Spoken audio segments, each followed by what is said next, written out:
میرے باپ نے ہمارے چھوٹے بھائی کو گود میں لیا ہوا تھا۔ ہر تھوڑی دیر بعد محبت سے اس کی پیشانی پر بوسہ دیتے۔ اس وقت مجھے اپنی پیشانی خالی خالی سی محسوس ہوئی، کیونکہ میرے باپ نے کبھی بھی میرے سر پر پیاز سے ہاتھ بھی نہیں رکھا تھا۔ پورا پورا گھر دلہن کی طرح سجا ہوا تھا۔ پہل جب میں چھوٹی سی تھی خوف سے الجھ گئی تھی، مگر وقت کے ساتھ ساتھ یہ چیزیں سمجھ آ گئی تھیں۔ میری ماں بھی اتنی بے بس۔ میرے تایا اور تائی ہمارے ساتھ رہا کرتے تھے۔ وہ بے اولاد تھے۔ وہ ہمارے گھریلو معاملات میں بولنا فرض سمجھتے تھے۔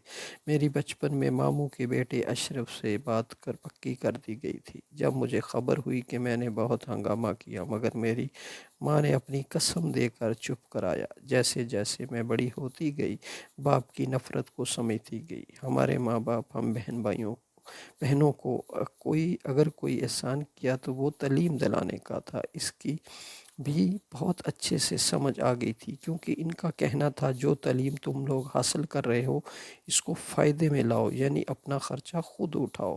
میں نے 8ویں کلاس سے ہی کمانا شروع کر دیا تھا، اپنی بہنوں کو دیکھا دیکھی، کیونکہ وہ بھی خود بھی پڑھتی تھیں اور پڑھاتی بھی تھیں۔ میں نے آہستہ آہستہ جب میں نے غور کیا تو انہوں نے بقایا 4 بہنوں کے ساتھ بھی یہی کیا تھا۔ یہ نہیں کہ میرا ماں باپ کوئی غریب انسان تھے، لاکھوں میں کھیلتے تھے، مگر ان کا کہنا تھا کہ پیسہ صرف بیٹے پر لگانا چاہیے۔ ان سب باتوں کو جھیلتے ہوئے میں یونیورسٹی پہنچ گئی تھی، ماسٹر کر رہی تھی۔ اشرف مجھے ایک آنکھ بھی نہیں بھاتا تھا۔ وہ گاؤں میں رہتا تھا، میٹرک پاس تھا، موٹے موٹے نئے نقش تھے۔ جب مجھے اس سے اپنے رشتے کی نوعیت کا پتہ چلا تو اس دن سے بہت روئی۔ میرا رونا بھی میرے باپ کے پتھر دل کو نرم نہ کر سکا۔ میں شہر میں پلی بڑی تھی، جیسے گاؤں میں میرے ماموں رہائش پذیر تھے، وہاں بجلی کی سہولت بھی نہیں تھی۔ میری تینوں بہنوں کی شادی میری ماں باپ نے اپنی مرضی سے خاندان میں کی تھی۔ ہمارے خاندان میں کوئی 8ویں جماعت سے زیادہ پڑھا ہوا نہیں تھا۔ میری بہنوں کی شادی باپ کی مرضی سے ہوئی تھی۔ میری ماں کو سارے معاملے سے دور رکھا گیا تھا۔ میری تینوں بہنیں خوش شکل اور پڑھی لکھی تھیں۔ میرے باپ نے اپنی تینوں داماد ایسے ڈھونڈے تھے کہ میں سوچ کر رہ گئی تھی کہ میرے باپ کو اپنی بیٹیوں سے کیا دشمنی ہے۔ میرے چوتھے نمبر کی بہن مہرین، جن کو کوئی ایک بار دیکھ لیتا تھا اس کا دیوانہ ہو جاتا تھا، وہ اپنے کلاس فیلو علی بھائی جو آپی کو بہت چاہتے تھے۔ علی بھائی کی فیملی امریکہ میں سیٹل تھی۔ وہ بھی تعلیم مکمل کرنے کے بعد واپس جا رہے تھے، مگر بہت جلد واپس آنے کا وعدہ کر کے۔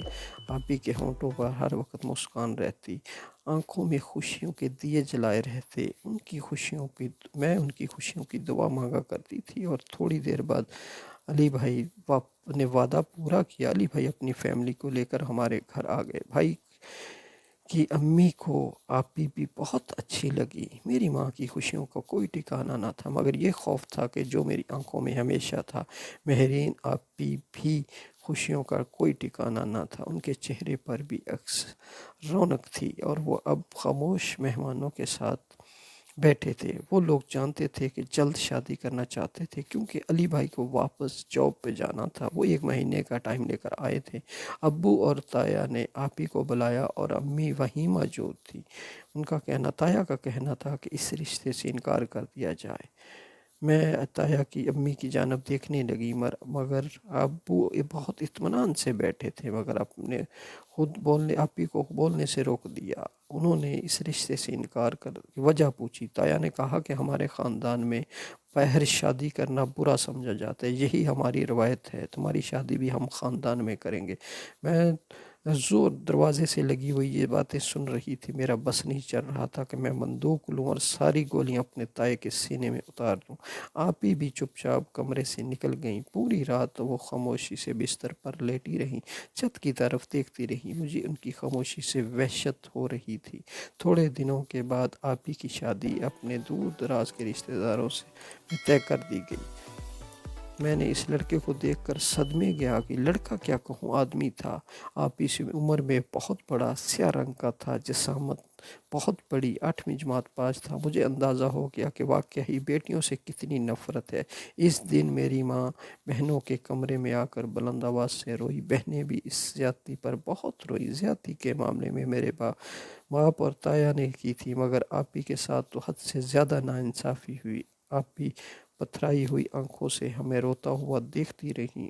آخر رات میں آپی ابا کے سامنے ڈٹ کر کھڑی ہو گئی، جن کے مقابلے میں کبھی میری ماں بھی سر نہیں اٹھایا کرتی تھی۔ انہوں نے کہا کہ وہ ساری زندگی کنواری رہیں گی مگر اب شادی نہیں کریں گی۔ وہ ہزاروں قطار رو رہی تھی۔ میرے باپ کے معاملے میں آپ نے حق دیا ہے۔ تایا غصے سے سرخ ہو گیا۔ انہوں نے جب چپ کرایا تو آپی پر جنون طاری تھا۔ روز قیامت میں کبھی آپ کو معاف نہیں کروں گی۔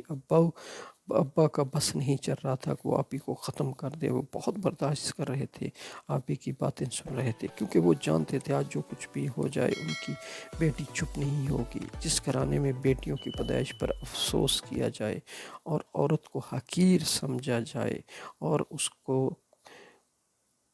کچھ اہمیت نہ دی جائے، جو ہم بیٹیوں کے سینے میں جو لفظ اتارے گئے ہمیں آج تک نہیں بھول سکتے۔ آپ بلال کو پیار کرتے ہیں، اس کے لیے وہ ہمارے لیے کچھ نہیں ہے۔ ہمارے یہی فرق ہے، آپ کی جائیداد کا وارث بلال ہے، ہمیں آپ کی جائیداد سے کوئی سروکار نہیں۔ آپ کی محبت چاہیے۔ اگر آپ ہمارے لیے بہت غریب ہیں، آپ کے پاس محبت بھی نہیں، میں مر جاؤں گی، شادی نہیں کروں گی، آپ ہی روتے ہوئے کمرے سے چلیں گی۔ ان کو باتوں کا پتہ نہیں میرے باپ پر اثر ہوا کہ نہیں، مگر آج بھی انہیں اپنی بیٹیوں سے زیادہ جھوٹی روایات عزیز ہے۔ اتنی بے بس ہمارا قصور کیا ہے؟ ہم بیٹیاں ہیں، ہوا کی بیٹیاں، آخر اتنی بے بس کیوں؟ دوستو یہ کہانی کیسی لگی؟ پلیز آپ ہمارے چینل کو لائک کریں، شیئر کریں، اردو ڈائری 1 کو سبسکرائب کریں۔ شکریہ۔